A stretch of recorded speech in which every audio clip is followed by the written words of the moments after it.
Muy buenas tardes. Estamos aquí como cada semana, esta vez para examinar desde nuestra mirada, desde la posición de quien examina los acontecimientos que ocurren en nuestro país, aquí en el Perú de hoy, pero considerando cuáles son los aspectos en salud psicológicos y emocionales que tienen que ver con la inestabilidad política, que tienen que ver con la crisis. Con eso, en unos pequeños segundos estamos de vuelta. Gracias por acompañarnos a todos los que se conectan y siempre nos escuchan. En unos segundos volvemos con este tema.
¿Deseas tener tu propio programa? Global Studio TV te da la oportunidad de realizarlo, donde podrás comunicar diversas especialidades y formatos.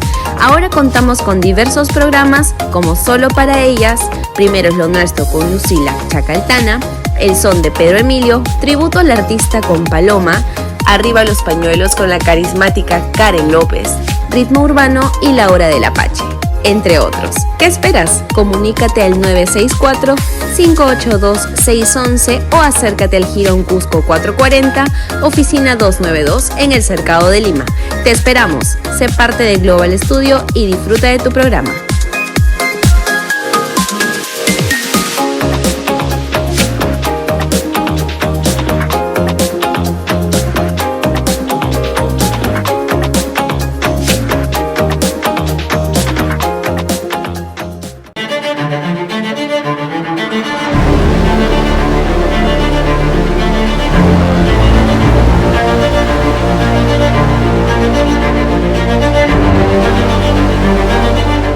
Si tienes una denuncia, un destape, una crítica y de lo que sucede en todo el Perú y el mundo, envíanos tus videos y fotos a nuestro WhatsApp 964-582-611 y lo publicaremos.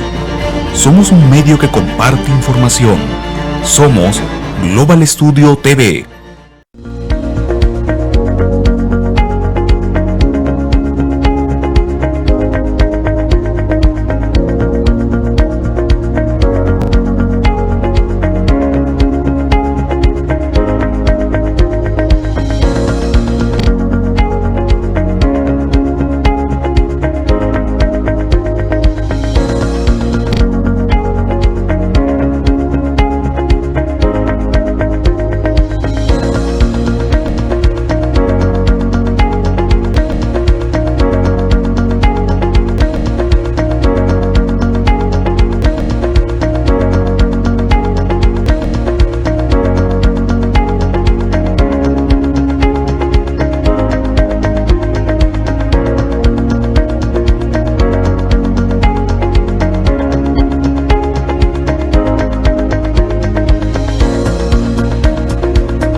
¿Deseas tener tu propio programa? Global Studio TV te da la oportunidad de realizarlo, donde podrás comunicar diversas especialidades y formatos. Ahora contamos con diversos programas como Solo para Ellas, Primero es lo Nuestro con Lucila Chacaltana, El Son de Pedro Emilio, Tributo al Artista con Paloma, Arriba los Pañuelos con la carismática Karen López, Ritmo Urbano y La Hora del Apache, entre otros. ¿Qué esperas? Comunícate al 964-582-611 o acércate al Jirón Cusco 440, oficina 292 en el Cercado de Lima. Te esperamos. Sé parte de Global Studio y disfruta de tu programa.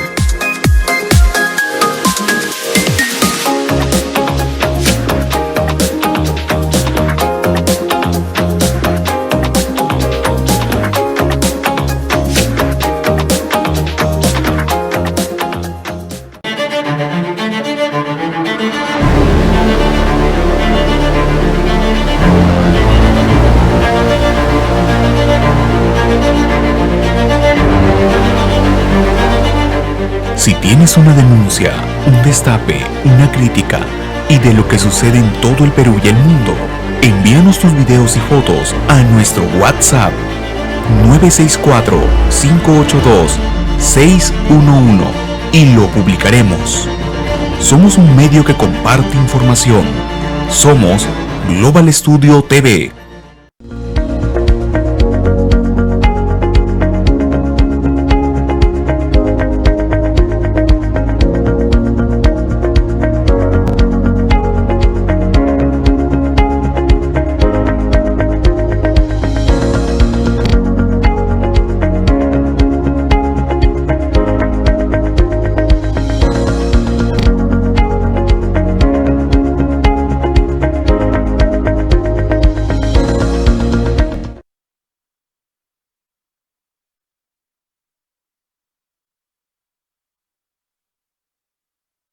Listo, amigos, estamos de regreso ultimando algunos detalles aquí en los estudios. Quería hacer mención de este tema que nos preocupa porque el Perú vive una inestabilidad política que todos sentimos, que todos experimentamos. Todos estos días nos despertamos y encontramos un nuevo acontecimiento, una novedad que nos vuelve a producir incertidumbre, que nos vuelve a producir miedo, que nos vuelve a producir sensación de desasosiego. ¿Qué está pasando en el país que nos persigue, que nos está afectando seriamente la salud mental? Porque debemos de reconocer, por ejemplo, que los indicadores que el Ministerio nos tiene, por ejemplo, el 47% de los adolescentes, según algunos informes del Ministerio de Salud, nos indica que hay en ese 47% de adolescentes se encuentran niveles de depresión y niveles de ansiedad, alcanzando más o menos un 33.6% de menores en riesgo de trastornos en salud mental durante la pandemia y luego de ella. Entonces acá hay un indicador muy serio que tenemos que considerar. Acabamos de salir de la situación de emergencia pospandémica. Estamos en una situación pospandémica y nuestros adolescentes han quedado con una sensación de vacío, han quedado con una sensación de miedo, y la DIRESA, por ejemplo, nos informaba que entre el 2020 y el 2022 existe una cantidad aproximada entre 8.891 personas complicadas con un cuadro de ansiedad.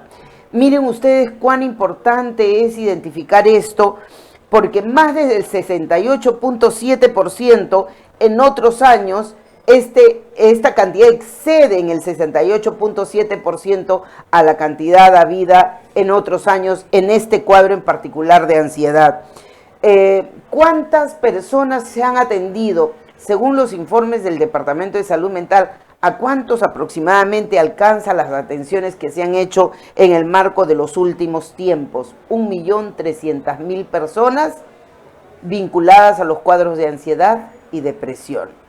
Como usted puede ver, desde el 2021 para acá, la cosa no es tan sencilla. Quiere decir que estamos en una situación pandémica en el área de la salud mental, pero lamentablemente las autoridades no se percatan que la salud mental está en grave riesgo y que por tanto la salud física integral también. Parte de la salud mental, pues la salud mental influye gravemente en la salud física. No existe salud sin salud mental. Solo 8 de cada 10 peruanos con trastornos de esta índole, trastornos mentales o trastornos de la salud mental reciben tratamiento. Solo 8 de 10. Quiere decir que en su mayoría no están siendo atendidos, no están recibiendo un programa de contención, no están haciendo seguimiento, no hay un abordaje ni farmacológico ni psicoemocional para tratar estos casos.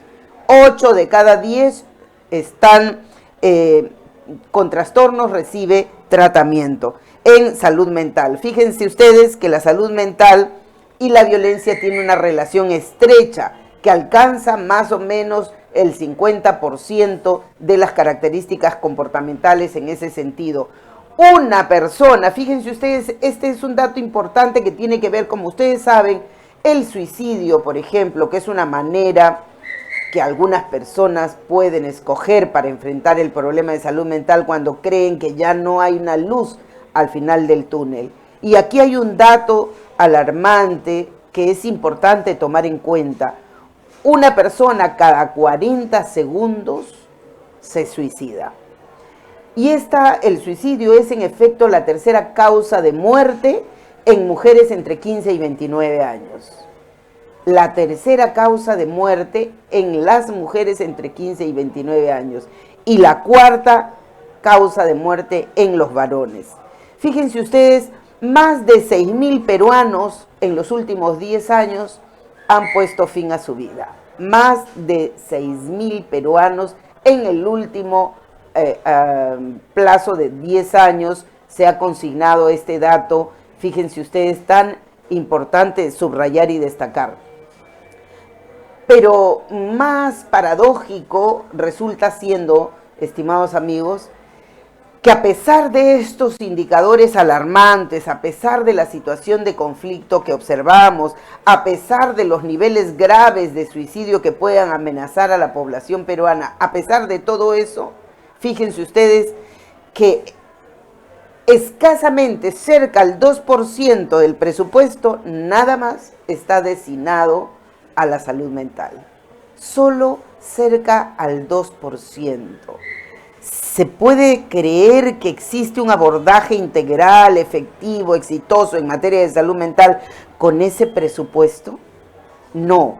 Más aún cuando consideramos, por ejemplo, que solo 16 de cada 64 medicinas consideradas en el orden psiquiátrico para ser atendidas, para ser involucradas en el tratamiento de la salud mental, solo 16 de esas 64 se venden, que son de carácter antidepresivos, por ejemplo, que está vinculado, que está estrechamente relacionado con la respuesta suicida. Solo 16 de cada 64 medicinas se venden en el Perú, de estas que son de carácter antidepresivo.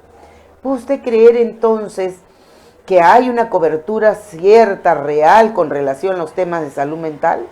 Pues no, es verdad que no existe una cobertura, no existe un programa de contención efectivo. Y fíjense cómo el suicidio es una respuesta emocional cuando ya ha perdido toda esperanza, cuando se ha perdido todo propósito, cuando ya no se ve una luz al final del túnel, cuando ya no tenemos entusiasmo por la vida, cuando ya no tenemos ganas de continuar, cuando hemos perdido mucho antes seguramente este principio de resiliencia que tienen los seres humanos de manera natural.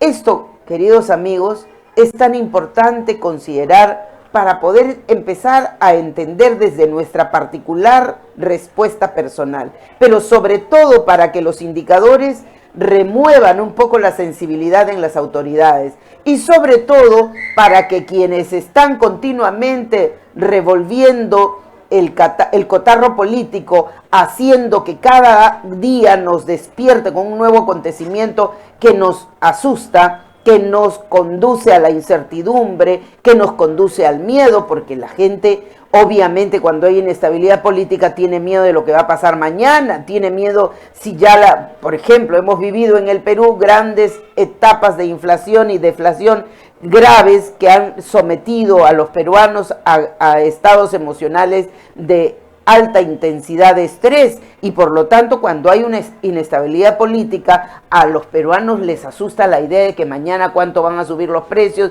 si mañana van a encontrar los productos de primera calidad en los mercados al mismo precio, si los precios van a cambiar, si ya vamos a entrar en escasez, si la inflación nos va a alcanzar. Todas estas dudas e interrogantes y miedos persiguen al peruano de a pie en estos tiempos.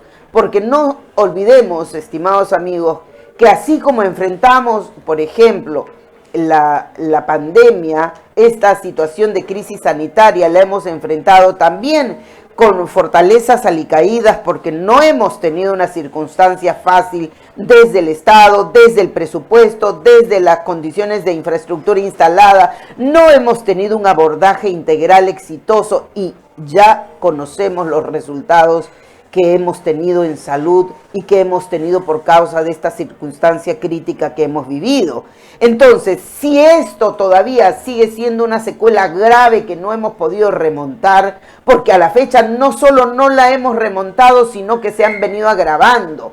Debemos recordar, por ejemplo, cómo estas circunstancias de miedo, de persecución, de ideas reiterativas, de ideas de referencia respecto de lo que aconteció en el pasado y respecto de los miedos que van a acontecer en el futuro, porque la gente tenía muchos miedos, nuestros jóvenes, nuestros adolescentes, que estaban encerrados las 24 horas, que hoy han dejado una secuela de fobia social a lo largo y ancho. ¿Cuántos miles de jóvenes en el Perú tienen en este momento una, por ejemplo, fobia social, ansiedad, estrés, mecanismos depresivos que está acortando la calidad de vida, que está haciéndose más vulnerable en su salud mental a estos jóvenes? La emoción, estimados amigos, es un proceso que se activa cuando hay una circunstancia que yo percibo de peligro, de amenaza, cuando siento incertidumbre, cuando tengo una sensación de peligro, entonces empieza a producirse mayores cantidades de adrenalina y por tanto mayor liberación de cortisol.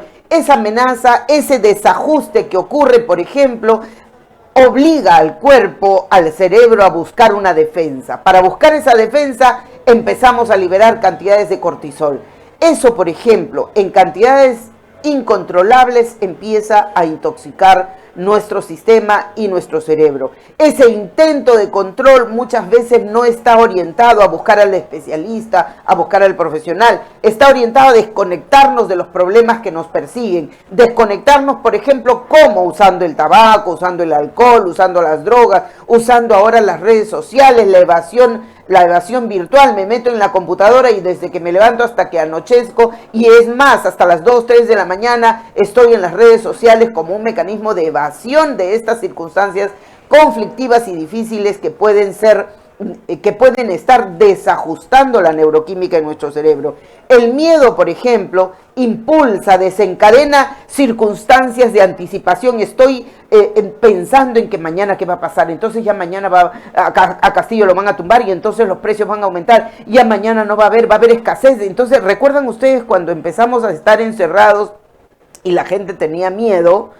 La gente empezó a sentir sensaciones de desasosiego y la gente en cantidades iba a los centros comerciales y compraba alcohol y compraba papel higiénico, porque era una cosa un poco racional, y después se dan cuenta, ya van regulando. Pero el miedo impulsa pensamientos de anticipación. Estoy pensando que el futuro ya no es tan bonito, que el futuro cómo va a ser, no voy a tener plata para ir a la universidad, ¿quién va a pagar entonces mi renta? Y estos pensamientos de anticipación van a generar aumento descomunal de cortisol y que por lo tanto descompensa la neuroquímica en el cerebro. Los momentos de sorpresa nos van a generar estado de desconcierto, de miedo, de descolocación y por cierto, en ocasiones, cuando hay un cerebro sumamente intoxicado, la presencia de esta cantidad mayor de adrenalina, pasado el 90%, va a orillarnos a un estado de asco y de repulsa. Usted encuentra jóvenes que dicen, qué asco a tal cosa, qué asco a la otra cosa. Entonces, debemos decir que ese está absolutamente intoxicado de adrenalina y cortisol.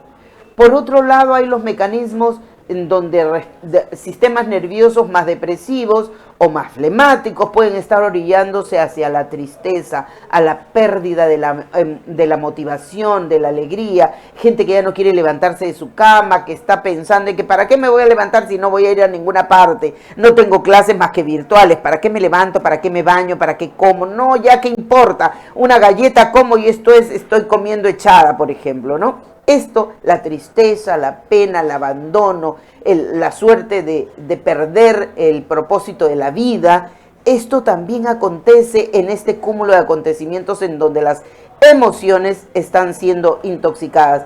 Paralelamente a la depresión, la depresión puede traer consigo también mecanismos agresores de frustración. Cuando la frustración es evidente, es palmaria, entonces es posible que venga acompañado de un hermano que a menudo trae consigo, y es la agresión. Este mecanismo de respuesta que los jóvenes muchas veces tienen con relación a los padres cuando les tiran la puerta en la cara, no solo tiene que ver con un tema de desorden hormonal que por cierto ocurre en los estados adolescentes, sino también ocurre por las cantidades de frustración que tengo. Me frustro porque no puedo conseguir algo. Peor, si los padres de familia han sido sobrecompensadores de ese tipo de padres en donde quiero esto, toma, quiero el otro, toma, quiero aquello, toma. Ese padre que le acostumbra a dar de todo a su hijo so pretexto de que, es que yo no quiero que padezca, si yo puedo, ¿por qué no le voy a dar? Es que yo no quiero que sufra lo que yo he sufrido.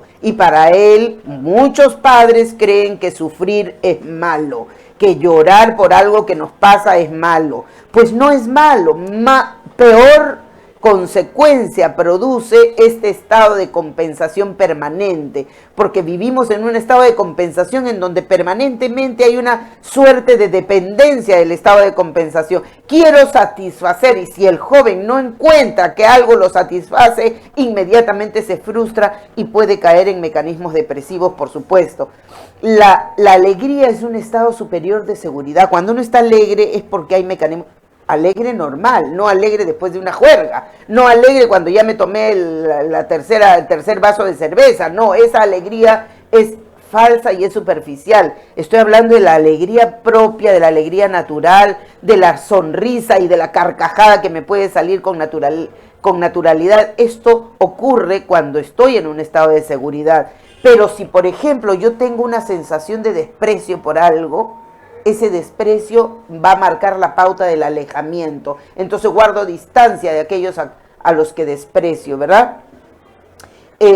Existen algunos mecanismos en nuestro sistema nervioso, en nuestro cerebro, por ejemplo, el peligro, el miedo, el estrés, va a generar un estado de defensa inmediata. Por lo tanto, nuestro cerebro se prepara para defenderse con altas cantidades de cortisol. Y esto, cuando es en grados intoxicantes, ¿qué va a ocurrir? Que va a fragilizar el sistema inmune. Y cuando se fragiliza el sistema inmune, hay una serie de repeticiones en el cerebro que no se detienen, y que, por cierto, están lejos de resolver el problema, queridos amigos. Y cuando esto ocurre y se reitera, estos pensamientos que me afectan, estos pensamientos anticipatorios que refuerzan mi miedo, entonces podemos decir que estamos cerquita a los procesos inflamatorios de carácter patológico, que van a terminar en problemas, por ejemplo, de carácter inmune, problemas que se duplican en las patologías inmunes, por ejemplo. Entonces, esto que acontece en el país, cada vez que ocurre un desorden, un desajuste político, el caos cunde, las marchas, las movilizaciones, el ataque al estado de seguridad, el estado de gobernabilidad afectado por intereses contrapuestos, va a afectar mucho más, por supuesto, el estado de seguridad emocional que los seres humanos tenemos, queridos amigos. Y esto no es una cuestión de casualidad, no es una cuestión que va a ocurrir porque va a pasar y ya voy a estar mejor. No, porque la afectación emocional no solo es una afectación emocional en cuanto a mi respuesta o mi actitud, es una afectación psicoquímica, es una afectación neuroquímica que va a facultar determinadas respuestas actitudinales, psicológicas, emocionales, y que van a perturbar el repertorio de nuestros hábitos a lo largo de nuestros días.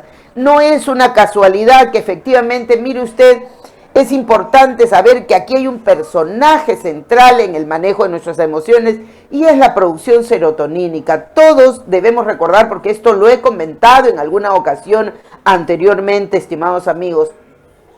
Fíjense ustedes, el cerebro, nuestro cerebro per se, solamente va a producir un 5% de serotoninas. ¿Dónde se produce la mayor cantidad de serotonina? Lo he dicho en anterior ocasión, el 80% aproximadamente se produce en el sistema digestivo, en el intestino.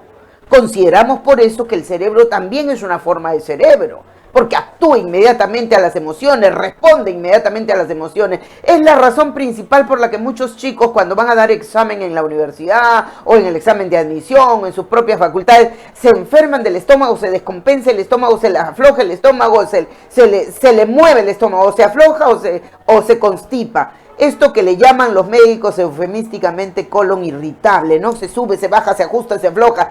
Tiene que ver con este sistema digestivo, pero tiene que ver sobre todo con ese 80% de producción de serotonina que ocurre en el sistema digestivo. 80% de serotonina y el 15% en la piel. Por eso es que la piel responde inmediatamente con eritemas, con sarpullidos, con cosas de alergias cuando hay un estado tensional. 15% de serotonina en la piel. Y fíjense ustedes que frente a estos acontecimientos, porque es importante considerar que la serotonina, ¿por qué tiene una relación estrecha? Porque la serotonina, queridos amigos, es el regulador del sistema inmune, es uno de los reguladores importantes que el sistema inmune tiene. Por lo tanto, si yo tengo desajustada la serotonina, ¿qué es lo lógico? Que mi sistema inmune se fragilice. Por esa razón es que el miedo terminó siendo el coadyuvante, el cómplice fundamental de los altos indicadores de pérdidas humanas que hemos tenido durante el proceso COVID, queridos amigos. El miedo es un coadyuvante de las enfermedades en general, ya lo hemos dicho, de las enfermedades inmunes, por ejemplo, las patologías inmunes están afectándose por el desajuste de la serotonina.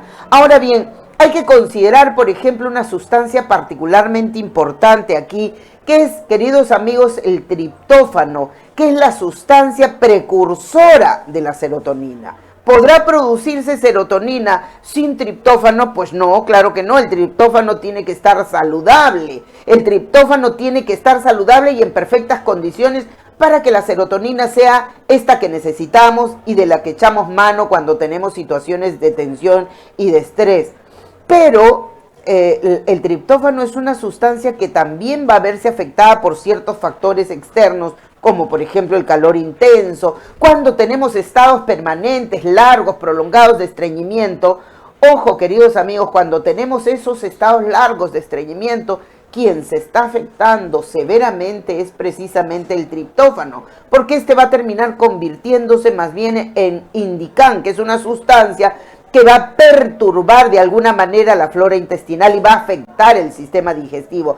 Por lo tanto, desordenará en general la producción de serotonina, que debe estar limpia, que debe estar regulada y que debe estar, por ejemplo, dispuesta para mantener el sistema inmune bajo las condiciones esperables a fin de que nuestro sistema pueda enfrentar esta situación con éxito. Entonces, cuando hay déficit de serotonina, cuando hay desajuste de la serotonina, es perfectamente calculable la reducción de la calidad del triptófano. Hay, por lo tanto, una presencia de trastorno digestivo visible que se va a evidenciar a través de lo que decía hace un rato, que esto que le llaman los médicos colon irritable, a través del estómago suelto, de las colitis o de las constipaciones gástricas a las que le llamamos comúnmente estreñimiento. Entonces, estos trastornos digestivos son un indicador de un desorden en el triptófano y por lo tanto de un desajuste en la serotonina. Esto, por ejemplo, va de la mano con el uso de corticoides, del alcohol, las drogas y el permanente estado de estrés que va a afectar severamente esta producción serotonínica, porque va a estar dirigido su ataque a las cantidades de magnesio que tenemos en el cuerpo. El magnesio, que es un mineral que está severamente afectado porque nuestros hábitos alimentarios no lo contienen de manera permanente. Imagínense ustedes en un estado de estrés crónico constante en el que la afectación de salud física puede terminar visibilizando una reducción significativa de magnesio. No solo hay reducción de magnesio, sino hay un sistema inmune fragilizado, y todo esto puede ocasionar una inflamación crónica en los tejidos, en los órganos, etcétera. En realidad, estimados amigos, tenemos que tomar en cuenta que el desarrollo del cerebro no es un acontecimiento que ocurre por casualidad, no es que ocurre porque, en fin, el desarrollo del cerebro tiene que ver, por supuesto, con las experiencias emocionales que vamos teniendo, que vamos contemplando, que vamos cotejando, que vamos recibiendo. El trabajo de las neuronas espejo van a ser, por ejemplo, el reflejo de lo que observas. Tus neuronas espejo que están en permanente actividad cotejando los estímulos del medio, lo que viene de afuera, esto lo va a cotejar nuestras neuronas y tenemos que responder frente a ello con determinada sensibilidad. Es importante saber, por ejemplo, que nuestros lóbulos temporales, el lóbulo temporal es considerado, por ejemplo, la parte del cerebro que tiene la función ejecutiva que tiene una relación estrecha para movilizar emociones, considerando su puente con el sistema límbico. Entonces, el lóbulo temporal no está allí simplemente, prepara a la persona para estar lista a una respuesta correcta. Recuerden ustedes lo importante de la corteza prefrontal en relación con la amígdala cerebral. Se lo he repetido muchas veces, la amígdala cerebral es la que prepara las emociones, es la que nos da la señal de alarma e impulsa, quiere empujar la respuesta, pero la corteza prefrontal la detiene, la moligera, la contempla, evita que esa descarga sea rudimentaria.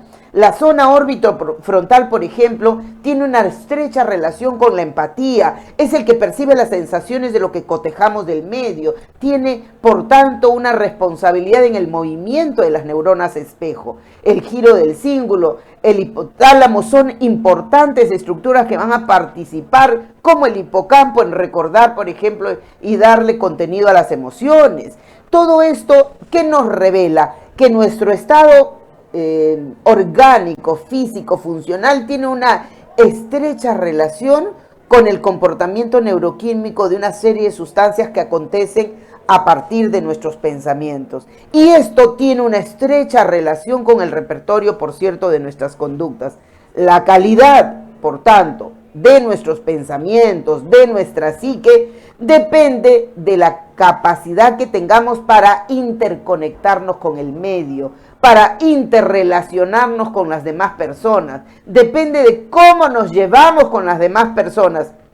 Una emoción regulada, porque obviamente nosotros podemos estar molestos, podemos estar tristes, podemos tener a veces explosiones emocionales, podemos estar muy enojados, podemos estar a veces hasta iracundos, pero si todas estas emociones las manejamos en términos de regulación, vamos a considerar entonces la posibilidad de un crecimiento sostenido en el área de la salud mental, un mejor afronte de la problemática, un afronte de nuestro particular desarrollo. Las personas que consiguen trabajo y ya están laborando son personas que tienen un punto ganado en el área de la salud mental. Las personas que no han conseguido trabajo y que a menudo escuchamos, por ejemplo, siempre que está embarcado dentro de lo que consideramos, por ejemplo, la xenofobia. Hay muchas personas que dicen, estos desgraciados venezolanos nos han venido a quitar el trabajo, por eso ya no tenemos. Y una cosa muy cierta es que no es verdad que los venezolanos quiten el trabajo, ni los venezolanos, ni los colombianos, ni de ninguna nación. En realidad me voy a ocupar de ese tema en algún momento, pero no es cierto. Nuestra emoción de conflicto, nuestra rabia, nos hace ubicar un culpable en algún lugar para no sentirnos tan mal como ya nos estamos sintiendo. Entonces, nuestro desarrollo personal, si estamos mejorando, si estamos creciendo, si tenemos actividades importantes, si somos importantes para un segmento fundamental de la familia, de la sociedad, entonces podemos decir, hay un desarrollo visible. Eso significa que nuestra salud mental está siendo en este aspecto protegida. Si además tenemos empatía, por ejemplo, probamos determinados comportamientos de sensibilidad por lo que acontece, es decir, nos preocupa el estado de dolor, de sufrimiento, de postración, de conflicto que pueda haber en el otro. Nos duele lo que acontece al vecino, a las personas. Ese grado de empatía significa que nuestras neuronas espejo, que nuestro hipocampo están haciendo una buena coordinación con la amígdala cerebral. Hay una respuesta emocional de conexión solidaria, de fraternidad. ¿Quiere eso decir que hay un indicador más de correcta salud mental y de que nuestro mecanismo neuronal básico está funcionando en concordancia a lo que vemos? Pero ¿qué pasa, queridos amigos, cuando podemos observar, por ejemplo, en el escenario político observamos cómo hay una suerte de despropósito sin fin solo para conseguir sus ulteriores necesidades como grupos políticos? ¿A cuántos grupos y personas hemos visto en las calles derramando odio y derramando su rabia? ¿A cuántos hemos visto escupir malamente adjetivos contra el presidente de la República y contra el grupo de Perú Libre porque fueron ellos los que hicieron ganar a Pedro Castillo y etcétera? Vemos todos los días cómo en esta amalgama de circunstancias que se han juntado para que la fiscal, pseudo fiscal diría yo, porque no hemos recibido respuesta de por qué esta señora, por ejemplo, todavía permanece en la Junta Nacional que le hizo ganar la colocación de fiscal de la Nación a la señora Patricia Benavides. No se nos ha dado una respuesta concienzuda con relación, por ejemplo, a por qué esta señora que hoy funge de fiscal desarticuló los equipos de investigación que estaban orientados a levantarle el fustán a sus hermanas, ¿verdad? No tenemos una explicación lógica. A la fiscal Revilla se le removió diciendo que su producción era menor a la necesaria. Y este dato es un dato falso, como ya efectivamente lo hemos corroborado, ¿cierto? Y claro, todo se suma y dice, no, que ya salió a hablar pues Bruno Pacheco, que ya salió a hablar los testigos que son confiables para la supuesta investigación que está haciendo la Fiscalía con esta cantidad realmente sorprendente de cuadernillos que en tan poco tiempo le han preparado para argumentar los cargos contra el presidente. Son 6 cuadernillos fiscales que se han preparado con miles de folios. Yo tengo conocimiento de que, por ejemplo, la fiscal se quejó malamente diciendo que le habían condenado un presupuesto irrisorio y que no podían trabajar porque el presupuesto era muy pequeño. ¿Y de dónde sacaron las fuerzas y la logística y los recursos humanos para trabajar esos miles de folios en tan célere tiempo? Sería bueno hurgar un poquito quiénes trabajaron detrás todos estos detalles. Sería bueno hurgar de repente por allí en los estudios de Nagasaki y más atrás. ¿Ustedes recuerdan a quién representa Nagasaki? Representa los intereses del fujimorismo, ¿verdad? ¿Sí? ¿Ustedes recuerdan a quién representaba en el pasado la señora Carelín? ¿Ah? ¿Con quién estaba relacionada en el pasado la señora Carelín? Porque ella es una lobista más o menos consuetudinaria desde hace bastante tiempo, desde hace algunos años, antes que llegue Castillo. Por lo tanto, ella no es amiga nomás de Pedro Castillo. Ella venía a sumarse al poder como se sumó al poder de muchos otros antes.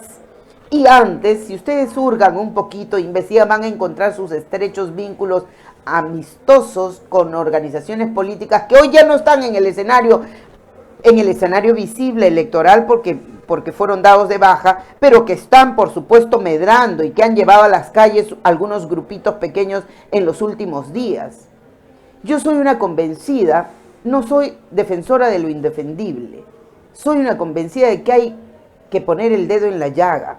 Soy una convencida de que es necesario que se le levante el fustán a la corrupción, pero soy una convencida de que lo más corrupto en este país ha estado concentrado y representado en el Poder Judicial y en el Ministerio Público. Y eso lo sabemos todos los peruanos de a pie porque lo hemos visto, lo hemos sentido, lo vemos todos los días. ¿Cómo es? ¿Cómo es que, por ejemplo, Inostroza hasta ahora no termina cumpliendo con su pena para que sus repugnantes huesos puedan ser, por ejemplo, colocados ahí en las cárceles de este país para poder empezar a pagar siquiera sus culpas, aun cuando eso no va a resarcir el dolor de las violaciones de las que él fue cómplice. Porque todos recordamos que Nostroza negociaba, por ejemplo, la indemnidad y la integridad física de algunas personas por unos cuantos billetes, probablemente que alimentan su moral, porque los que como Nostroza tienen precio en su moral, pueden fácilmente ser comprados de una u otra manera. Eso lo sabemos, lo hemos sufrido en carne propia. El asco y la repugnancia de esos audios que llevaron a Nostroza a este proceso no nos es ajeno y no lo hemos olvidado. Convendría que empiecen a perseguir a los cuellos blancos que todavía perviven en el Callao, medrando para poder seguir ganando sus espacios y alimentando a sus huestes y a sus ejércitos, a esos ejércitos que alimentaron a esa cúpula perversa que Chimpún Callao ha nutrido a lo largo y ancho de ese territorio valiente como es el territorio chalaco. Esto no es un acontecimiento ajeno ni extraño. Lo que acontece en el país está desprovisto de empatía por el ciudadano, está desprovisto de espíritu de fraternidad y solidaridad con el peruano. ¿Recuerdan ustedes que cuando Castillo ganó la elección le insultaron de pe a pa todos los días la prensa en una comparsa unísona, Canal 4, todos, el comunista que va a ganar, este burro que va a ganar, bueno, ahora ya le dicen burro para arriba y para abajo de todos los días como lo hicieron antes, pero antes nos asustaban con la amenaza de la hoz y el martillo y la banderita roja y el comunismo y que la expropiación y todos los días comunista, Perú va a terminar siendo igual que Chávez, Perú va a terminar como Venezuela, como Cuba, miren ustedes la pobreza y qué sé yo, asustando a los miles de patriotas que pudieron haber votado por Pedro Castillo, la que habla entre ellos. Obviamente, quienes tenemos un poquito de lectura, no nos asustamos tan fácilmente con esas amenazas. Y quien habla, por cierto, no es comunista, ni agitó nunca, jamás, la banderita de la hoz y el martillo. No soy comunista, soy demócrata, y creo en la democracia y creo en los consensos. Creo en la posibilidad de dialogar, creo en la posibilidad de sentarnos en una mesa, como dijera Ramiro Prialé, conversar no es pactar. Creo en esa posibilidad cívica, en esa posibilidad civilizada, en esa posibilidad que nos permite ser seres humanos con el control de nuestro cerebro cortical sobre nuestro sistema límbico, que puede manejar sus emociones al extremo de que me puedo sentar a conversar con el contendor político sin que se me revuelva el estómago. Ciertamente yo no sería capaz, por ejemplo, de sentarme al costado de ese miserable que aún permanece con su condición de congresista cuando es el violador al que solo lo han mandado a su casa, que todavía no ha recibido sanción. Señora fiscal, ¿se ha enterado usted que hay un violador ahí sancionado, que tiene las pruebas, que se ha hecho todo conforme a ley, pero que ahora nadie lo toca? Señora fiscal, hay un violador que está fungiendo de congresista, que todavía se permite asistir, votar. Claro, ahorita en este momento está efectivamente sancionado por un poquito más de 3 meses, pero eso no es una sanción que pudiera colocar los huesos de un violador en su lugar, ¿cierto?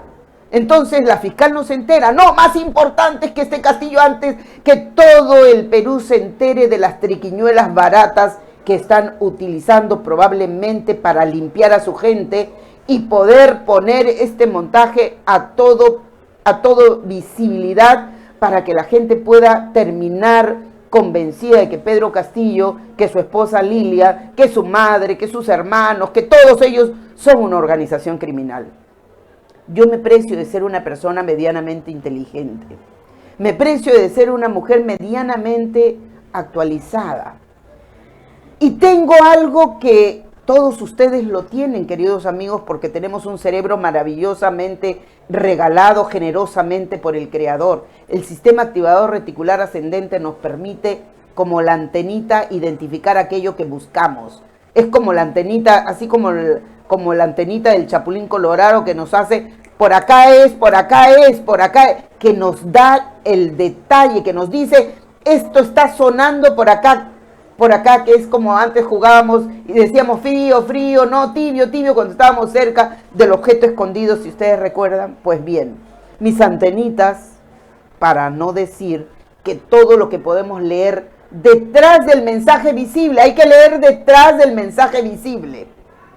Hay algunas cosas que me dicen que la familia de Pedro Castillo no es esa organización criminal que la señora Patricia Benavides nos dice que es. Estoy convencida de que todo acto de corrupción debe ser, por supuesto, investigado hasta el final. Tenemos que investigar también cómo es que la señora Tello permanece, cuántos años tiene y no debió votar para que sea elegida la señora Patricia Benavides. La señora Patricia Benavides es, por tanto, resultado de una acción pírrica, de una acción que coloca las acciones de la fiscal de la Nación en tela de juicio. ¿Casualidad? ¿Ustedes qué creen? Hay muchas cosas que pueden ser casualidad, pero esto es una casualidad. Es una casualidad que el señor abogado defensor de Alberto Fujimori sea el abogado defensor de Bruno Pacheco. ¿Usted cree que ese profesor que guardó $20,000 en una casilla cuando sabía que lo iban a buscar casualmente, tiene dinero para pagar a Nakazaki? Claro, usted dirá, no, pero ha estado varios meses afondeado. Sí, claro, pero ¿cuánto cobra Nakazaki? Sería interesante conocer los detalles, ¿verdad? Yo les dejo la tarea para que ustedes también investiguen. ¿Cuánto hay de repugnancia contra el profesor del campo al que no le perdonan haber ganado la presidencia? Repugnancia que es visible a juzgar por la actitud del señor López Aliaga cuando dice, no, me voy a sentar con el señor Castillo. Claro, no me junto contigo, no sea que me contamines con tu color, no sea que me contamines con tu hedor, no me junto contigo. Claro, el señor Blanquito, que tiene sus recovecos en salud mental, habría que decir, porque esto de que se flagela, por favor, no estemos pensando que eso es, por supuesto, mística o cosa mágica, no. Cosa mágica sería que el señor comparta su dinero con los más pobres, cosa que, por cierto, tendríamos que empezar a investigar de dónde nació su riqueza allá en el Cusco, quitándole a los cusqueños la posibilidad más bien de enriquecer sus fueros y que la comuna termine recibiendo lo que este señor malamente termina recibiendo. Claro, le rendimos pleitesía porque es rico y blanco, ¿verdad? Es más fácil creerle al rico y blanco que creerle al cholo barato y además pobre, ¿cierto? Algo de eso hay. Voy a venir la próxima semana con estas fobias que también calzan mucho en la estructura de nuestra personalidad y la contaminan malamente. Yo soy una convencida de que la corrupción tiene que perseguirse hasta el final, pero no la corrupción de mi contendor nomás, señora fiscal, la corrupción que hay en casa también, la corrupción de mis hermanos, de mis parientes, de mis cercanos, de mis amigos, de los partidos políticos que han defendido a cuántos corruptos que nos han gobernado antes de Pedro Castillo. Todavía no vemos al señor Toledo tras las rejas. Todavía no lo vemos a Inostroza tras las rejas. Todavía no vemos a los cuellos blancos que del Callao tienen que caer como naipes para terminar en las cárceles. Señora Patricia, empiece por el principio, empiece por su casa, empiece por levantarle el fustán a sus hermanitas para que nos digan de dónde, pecata mía, tanta riqueza que brilla. Habría que investigar para saber la verdad. ¿Queremos los peruanos saber la verdad? Sí, señor, pero queremos que caigan los cuellos blancos también. Queremos que caigan todos los haces que Lavajato utilizó para vulnerar miserablemente la política. Claro que sí. Queremos que caigan los que están detrás de Pedro Castillo, que usaron el poder y que probablemente usaron su ignorancia para robar y asaltar el Estado. Queremos que caigan y que vayan a la cárcel, sí, señor. Pero no queremos cacería de brujas. No queremos persecución implacable contra inocentes. La madre de Pedro Castillo no es culpable. Los parientes, hermanos, campesinos que han vivido toda su vida ahí en el campo no son los que deberíamos perseguir, señora fiscal. empiece haciendo las cosas con decencia. Abandone la fiscalía porque no le correspondió. Con ese voto de la señora Tello no le correspondió a usted ser fiscal. ¿Le debe esa elección a quién? Cuéntele al país a quién le debe ese voto y a qué estrategia obedece. También sería bueno investigar quién le paga al señor Nakazaki para saber cuáles son los hilos que manejan detrás de ese telón. Entonces, esta conexión implacable que está ocurriendo entre la fiscal de la Nación y ahora los desesperados del Congreso que quieren terminar con ese señor Zapata dirigiendo el país hasta cuando San Pedro baje el dedo, si es que el presidente Castillo es suspendido, porque déjeme decirle que si el presidente Castillo es suspendido, como es la intención malsana que tiene el Congreso de la República, va a terminar el Perú gobernado por ese señor que todavía tiene que dar cuentas al país de esas investigaciones. Por ejemplo, que nos cuente sobre la matanza de Putis, que nos cuente sobre los detalles de Acomarca. Señor Zapata, sería importante el presidente del Congreso, cuéntenos cómo así esa estrategia de destrucción de seres humanos se produjo. Sobre todo esa matanza de Putis tan horrorosa, tan patética, tan dolorosa, que hasta ahora los culpables no están pagando. Recuerden ustedes que el responsable de esa matanza de Putis fue contratado en algún momento como seguridad ahí gracias al actual presidente del Congreso de la República, que pretende ser el presidente luego de suspender a Pedro Castillo. Entonces no es el amor al chancho, no es que la corrupción les apeste, no señor, es amor a los chicharrones que van a venir detrás cuando ellos tomen el poder, porque sepa usted que si el presidente Castillo es suspendido, entonces va a ser juzgado, va a ser investigado, procesado y por lo tanto hasta que la sentencia ocurra, o sea libre o sea condenado. Y hasta eso el señor presidente actual del Congreso será nuestro presidente. Es decir, no se va a ir el 2026, no. ¿Cuánto tiempo puede demorar un proceso? Porque el señor Castillo tendrá que defenderse y ese proceso durará 1 año, 2 años, 3 años, 5 años, 10 años. Mientras eso, este señor habrá cooptado el poder para regalárselo a manos fascistas que en esta oportunidad quieren conducir los destinos de este Perú que todavía sufre escarnio, que todavía sufre abandono, que todavía sufre postergación, pero que además sufre una persecución implacable, miedo, incertidumbre. Es decir, nos están atacando impunemente a los ciudadanos en este país, por todos lados. Nos están condenando a la incertidumbre, al miedo, a la inacción, al despropósito, al descalabro emocional. Hay un ataque frontal contra nuestra salud mental.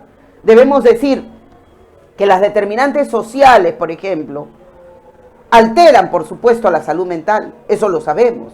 Hay determinantes individuales que son de carácter genético, que tiene que ver con recursos particulares psicológicos, que tiene que ver con los hábitos, que tiene que ver con relaciones de apoyo, que son determinantes individuales. Yo tengo mi red de apoyo es mi genética, mi red de apoyo son mis recursos psicológicos, mi red de apoyo son mis hábitos que me han enseñado a levantarme temprano, a desayunar, a almorzar saludable, etcétera. Mi red de apoyo es mi círculo, mi tía, mi hermana, mis parientes que me ayudan, que me apoyan, mis amigos, esta red de apoyo. Estos son determinantes individuales que debemos tener para proteger la salud mental. También tenemos elementos determinantes de carácter familiar, que tiene que ver con la educación, que tiene que ver con la crianza, que tiene que ver con los recursos económicos. Me enviaron al colegio, me llevan, por ejemplo, a la escuela, que me crían adecuadamente con valores, me dan buenos ejemplos. Estos son las variables que se constituyen en determinantes familiares.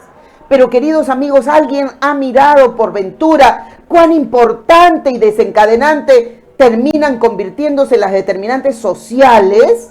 Como por ejemplo los valores, como por ejemplo la representación, como por ejemplo la economía. Sí, la economía, es decir, cuando suben los precios se afecta a nuestra salud mental, claro que sí, cuando suben los precios, cuando hay, por ejemplo, inflación, cuando hay Cuando hay conflicto, los precios y los conflictos van a sumar como elementos coadyuvantes en un estado de desorden en la salud mental. El medio ambiente también nos afecta, por supuesto. El entorno, los estilos sociales, la búsqueda de resultados, de soluciones a los conflictos que venimos dando. La reducción en la calidad de vida, es sumamente importante y se convierte a razón y justificación de los argumentos de Compton que efectivamente en un determinante social que agrava y que pone en peligro a la salud mental. La reducción de nuestra autoestima, el ataque permanente que nos convierte en personas desconfiadas. Ya no podemos confiar en el vecino, ya no podemos confiar en nuestros amigos, en nuestros familiares, ya no confiamos en nadie. Estas personas que dicen, no, yo no confío en nadie. Primero desconfío, segundo desconfío, tercero desconfío y después investigo. Pero primero desconfío, ¿no? Como esa fiscal, ¿verdad? Del equipo de la pseudo fiscal Patricia Benavides que dice, por ejemplo, que tiene que probar su inocencia, ¿verdad? Bueno, los profanos del derecho podemos tal vez decir a lo mejor, bueno, que prueben su inocencia. Ah, no, si son inocentes que lo prueben. Oiga, fiscal, lo que se tiene que probar es la culpabilidad, no es la inocencia. ¿De dónde la sacaron? También como al conejito del sombrero, la sacaron a esa señora también, ¿verdad? La que siempre aplaude a Patricia Benavides, ¿no? Hay que probar la inocencia, o sea, sálvese quien pueda, cualquiera puede ser afectado. Yo digo que mi vecino es violador, van, lo capturan y él tiene que probar que no lo es. Oiga, señora Patricia Benavides, ¿qué clase de lecciones de derecho tomó usted? Sería interesante saber. Claro, si usted se graduó, hizo su maestría y doctorado al mismo tiempo, bueno, todo lo demás es perfectamente posible. Esa cajita de Pandora es perfectamente posible en usted, ¿verdad? La violencia en la que estamos sometidos, esta violencia a la que estamos sometidos de manera permanente, que nos coloca en un estado de incertidumbre, de desconcierto, aumento de tensión permanente, que en algunos casos a los chicos probablemente a depresión. ¿Cuántos los fulanitos que salen a marchar, que salieron ahora unos pocos, tienen hijos? Sus hijos también tienen miedos, también probablemente tienen depresión, también tendrían que ser mirados con un poco de empatía. Señores, señoras, o también les enseñan a sus hijos a no preocuparse por el vecino. Ah, ¿verdad? De repente no tienen empatía. Pues no importa. Esos cholos no tienen derecho a vivir bien. No, hay que sacarlos del Estado. Solo los... Hacía mención hace unos días en un evento público en el que estuve participando en el recinto del Congreso de la República para variar. Les hacía mención de cómo efectivamente cuando el Perú hablaba de la etapa de prosperidad falaz que recordamos en la historia, ¿verdad? Teníamos solamente una porción de esclavos que todavía vivían en el Perú, teníamos una porción de indígenas que vivían en el Perú y teníamos una porción interesante de criollos que eran los que gobernaban. Y el guano y el salitre era una riqueza impresionante que el Perú recibió por esos años. ¿Pero usted cree que la riqueza le llegó a los esclavos? Pues claro que no. Ni un centavo partido por la mitad les llegó a ellos de esa supuesta prosperidad y riqueza. A los indígenas tal vez, que eran la otra porción del país, ¿le llegaron a los indígenas esas riquezas? No, claro que no. ¿Quién la disfrutó y la acabó y la destruyó y la eliminó hasta terminar y convertir al Perú en un estado de bancarrota? Pues los criollos que nos gobernaron. Esos que hoy se agarran la nariz para no juntarse con fulano o con sutano. Tenemos que decirles, como González Prada le decía a los más jóvenes que allí están a lo largo y ancho del territorio nacional, allí en las redes, detrás de sus micrófonos, queremos decirles desde aquí: sed hombres y madrugad a la vida, porque ninguna generación tuvo herencia más triste, ninguna tuvo errores más sagrados que remediar, ni venganzas más justas que satisfacer. Nunca como ahora González Prada tuvo razón. Jóvenes con dignidad, con fe, con espíritu de transformación. Es importante protegerse. Ya sabemos que una crisis es un estado de amenaza, de incertidumbre, de inseguridad, pero tenemos que protegernos. ¿Qué significa protegernos? Reemplace, agarre su control remoto y no escuchen más a Philip Butter. No escuchen más a todos los de Willax. Dañan, contaminan, asustan, arrinconan, desordenan la salud mental. No le escuche. Tome el control remoto.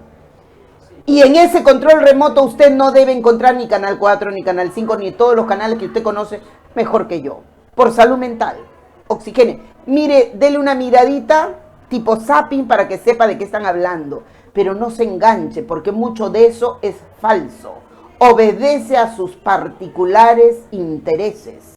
Mucho de eso es falso, arreglado, montado. ¿Para qué? Para cuidarle los bolsillos a sus respectivos jefes. Claro, hay honrosos periodistas que seguramente no obedecen, pero hay los otros que no solo obedecen, aplauden y limpian los zapatitos y hacen, por supuesto, la reverencia para conservar su puestito de trabajo, porque la dignidad tiene a algunas personas un precio miserable, ¿verdad? La dignidad tiene para algunas personas precio. Entonces, hay que echar mano de ese control remoto, no se enfrasque en mirar y menos en creer todo lo que allí dicen. Probablemente haya posverdad, haya mezcladito, la verdad conteñido por acá y por allá. Escoja, sea razonable, piense con su propio cerebro porque Dios ha sido generoso con los seres humanos y nos ha regalado un cerebro maravilloso, queridos amigos. Entonces, sepa usted que si usted se pone una cortina de huestrés, es decir, si usted hace actividad solidaria, si colabora con el vecino, si es fraterno y solidario, usted va a protegerse. Cortina de huestrés, solidaridad para ello. Sonría, sonríale al vecino, sonríale al mal encarado cobrador del micro que a veces está cansado y aburrido y agotado, sonríale a la mesera, sonríale. Yo sé que a veces no tenemos ganas de sonreír, pero sepa usted que cada vez que sonría, el cerebro captura ese mensaje y dice, está feliz y hace una descarga de endorfinas que nos va a defender de ese malvado cortisol que a veces nos puede intoxicar cuando hay grandes cantidades y sobre todo de ese aumento adrenalínico que nos pone en riesgo de la salud mental. Hacer un listado, mi recomendación desde aquí para todos los amigos, hacer un listado de 20, por ejemplo, de 20 palabras que refieran cosas positivas. Escríbalas, agarre una hoja de papel y escriba. Amor, felicidad, comprensión. Claro, si usted escribe odio, enojo, eso no escriba, no lo escriba. Escriba 20 palabras que revelen un estado emocional de alegría, de entrega, de solidaridad, de fraternidad. Hágalo y estará protegiendo su salud mental. Hágalo, está protegiendo usted su salud mental. Tenga 2 minutos al día, cierre los ojos y concéntrese en actividades positivas en donde usted está, nadando, bailando, conversando. Imagínese, yo cuando me subo de peso siempre le cuento como secreto a mis amigas, las mujeres sobre todo, cuando me subo de peso, digo, uy, ya me subí 1 kilo más, entonces cierro mis ojos y me imagino a cualquiera de las artistas, no quiero mencionar ningún nombre, pero me imagino a ellas, le cambio, le pongo mi cara y salgo con un cuerpo esbelto que más o menos me calma de mis estados de miedo cada vez que me subo de peso. Por ejemplo, usted puede hacer lo mismo. ¿Alguien puede impedirnos que nos imaginemos lo que nos dé la gana? Pues cierre los ojos y tome 2 minutos al día para imaginarse cosas bonitas. No permita que este estado de crisis le dañe la salud mental. No permita que este estado de desconcierto, de desorden, de caos, de desgobierno nos haga daño. No permita usted que sus hijos magnifiquen sus estados de miedo. Deles calma.